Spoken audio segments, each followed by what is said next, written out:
ಮಹಾರಾಷ್ಟ್ರದವರು ಅನೇಕ ಬಾರಿ ಬೆಳಗಾವಿ ನಮಗ್ ಬೇಕು, ಬೆಳಗಾವಿ ನಮಗ್ ಬೇಕು ಅಂತ ಕೇಳ್ತಿದ್ರು.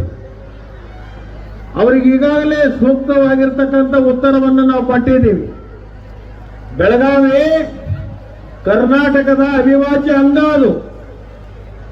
ಅದನ್ನು ಕೇಳ್ತಕ್ಕಂಥ ಹಕ್ಕು ಇಲ್ಲ, ಅದನ್ನು ಬೇಡ್ತಕ್ಕಂಥ ನಿಮ್ಮದು ಧರ್ಮನೂ ಅಲ್ಲ.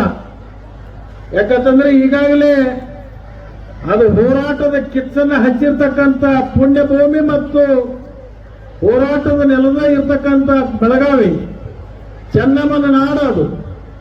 ಬ್ರಿಟಿಷರಿಗೆ ಹೆದರದೇ ಇರ್ತಕ್ಕಂಥ ಬೆಳಗಾವಿ ಇನ್ನು ಮಹಾರಾಷ್ಟ್ರದವರಿಗೆ ಹೆದರುವಂತ ಪ್ರಶ್ನೆನೇ ಉದ್ಭವ ಆಗಲ್ಲ.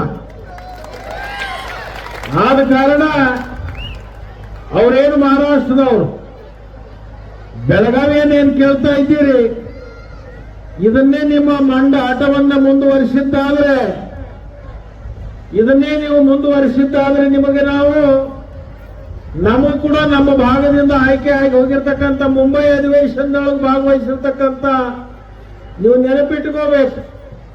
ನೀವೇನಾದ್ರೂ ಈ ಮಂಡತನವನ್ನು ಮುಂದುವರಿಸಿದ್ರೆ ಮುಂಬೈಯನ್ನ ಕರ್ನಾಟಕಕ್ಕೆ ಸೇರಿಸ್ರಿ ಅನ್ನುವಂತ ಒಂದು ಸಂದರ್ಭ ಬರ್ಬೋದು. ಅದಕ್ಕೆ ನಾನು ಆ ಭಾಗದಲ್ಲಿರ್ತಕ್ಕಂಥ ಏನು ಮಹಾರಾಷ್ಟ್ರ ಏಕೀಕರಣ ಸಮಿತಿ ಅವರಿಗೆ ನಾನು ಕಿವಿಮಾತನ್ನ ಹೇಳಲಿಕ್ಕೆ ಬಯಸ್ತೀನಿ.